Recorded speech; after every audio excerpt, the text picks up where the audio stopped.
I fell in love with a girl who may have never existed. They say loneliness can play tricks on your mind, but what if the person who saved you was never really alive? I saw her every night. We laughed, we connected, we touched, and then one day, she vanished, just like that. But the truth I found after she disappeared still haunts me. Do you want to know who that girl really was? Stick around. The truth will break your heart. A story of loneliness, unexpected love, and a mystery that leaves a scar. My name's Jake Miller. I'm 24, and I live alone in a tiny apartment in Brooklyn, New York. It's the kind of place you rent when you're trying to start over but don't really know how. A small couch, a flickering ceiling fan, and one large window that faces another building across the street. I work from home as a freelance video editor. Most of my time is spent staring at my screen, or at that window. One day, I was working on a very important video edit. The client needed the video by morning, so I'd been editing all day, since morning till night. Finally, late at night, I finished the editing. My eyes started to hurt from staring at the screen for so long. So I decided to take a short break. I opened my window to get some fresh air and looked outside. I was looking down at the street when my eyes stopped at the building across from mine. I saw a girl standing near the window. She always sat by the window, alone. Long dark hair, oversized gray hoodie, and a distant look in her eyes. When I looked at her, our eyes met. I got a little nervous and quickly closed the window. But the next night, exactly at 9 p.m., I opened the window again, and my eyes went straight to that same girl. She was quietly staring outside. Then, she looked at me. This time, I didn't close the window. I just raised my hand and waved. She didn't wave back. She didn't say anything. She just kept looking. She didn't smile. She didn't cry. She just sat there, quiet, still, watching. And I watched her. Not in a creepy way, I promise. But something about her felt familiar, like I wasn't the only one trying to survive in silence. I started calling her window girl in my head. The next night, I did it again, but she didn't reply. She didn't wave. She didn't smile. She just stayed quiet and kept looking. But on the third night, something changed. She lifted a small whiteboard to the glass. It said, "Hi, stranger." My heart jumped, like actually jumped. I grabbed my sketch pad, scribbled fast, and held up my message. "Hi, mystery girl." And just like that, we started talking. Not with our voices, but with signs, notes. She'd write something. I'd write back. Sometimes we'd draw things instead. Goofy cartoons, little hearts, stick figures holding coffee mugs. We never said our names. Not yet. But I felt it. Every night, around 9 p.m., she was becoming the best part of my day. I started to like talking to her this way, without words. It felt new, different, and somehow she felt real to me, more real than anyone I had met in a long time. A month passed, and then one night, her message was different. "Wanna meet? Rooftop, 10 p.m., only if you feel safe." My heart dropped into my stomach. I didn't even think, I just ran. I threw on a jacket and climbed the old stairwell to my building's rooftop. The city lights buzzed around me, but my eyes were only searching for her. And then, I saw her, standing on the rooftop across the street in that same hoodie, her hair pulled back, nervous fingers brushing the railing. She looked so small under the night sky, so unsure. But when our eyes met, we both smiled. She waved. I waved back. Then we met halfway on my rooftop, Her building connected through a fire escape, and she climbed over like she'd done it 100 times. When she stepped in front of me, I finally asked, "So, what's your real name, window girl?" She laughed softly.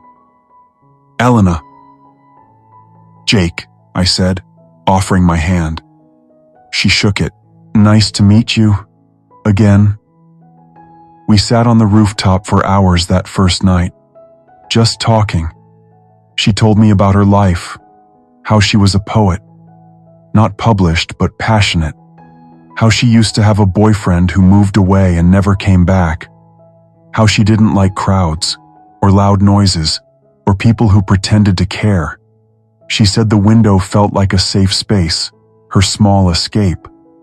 I told her about my past, how I got cheated on last year, how I left my old life in Boston, how I hadn't really spoken to anyone about it, until now. There were no big declarations, no awkward flirting, just two broken people, sitting under the stars, slowly putting pieces back together. After that night, we met on the rooftop almost every evening. Sometimes we'd bring snacks, sometimes she'd read her poems out loud, sometimes I'd show her clips of my editing work. One night it rained, and she showed up with a blanket and 2 cups of tea. I asked, "Why do you keep showing up for me?" She looked at me and said, "Because for the first time in a long time, someone sees me." I didn't say anything, I just held her hand, and she didn't pull away. I could never forget that moment. Not then, not ever. It stayed in my heart like it had something special in it. Everything was going beautifully. It was late, past midnight. I couldn't sleep, so I walked to my window like I always did. Her apartment was dark, but I saw a figure, a man, tall, standing by the window. My chest tightened. I stared harder. He turned his head and looked directly at me. I jumped back like I'd seen a ghost. The next day, I texted Elena, "Hey, you okay?" No answer. I didn't hear from her for 2 days. When I finally saw her again, she looked tired, eyes swollen, hands shaky. I asked, "Was someone at your place the other night?" She froze. "No." "Why?" I didn't know what to say. I didn't want to sound paranoid, but something felt off. The next week I couldn't stop thinking about it. The man, her silence, her sadness. I had to know the truth. I walked across the street and rang her doorbell. No answer. I rang again. Finally the door opened, but it wasn't Elena. It was an elderly woman with silver hair and deep lines on her face. "Can I help you?" she asked gently. I'm looking for Elena," I said. Her face turned pale. Elena was my daughter. I blinked. "Was?" She nodded slowly. "She passed away 2 years ago." I felt like the world tilted beneath my feet. "No, that's not possible. I've been talking to her. I've met her. We've sat on rooftops." Her eyes filled with tears. "She used to sit at that window every night after her boyfriend left her. She waited and waited. One night she went to the rooftop and..." She couldn't finish. I felt like I couldn't breathe. "Are you sure? She was just there.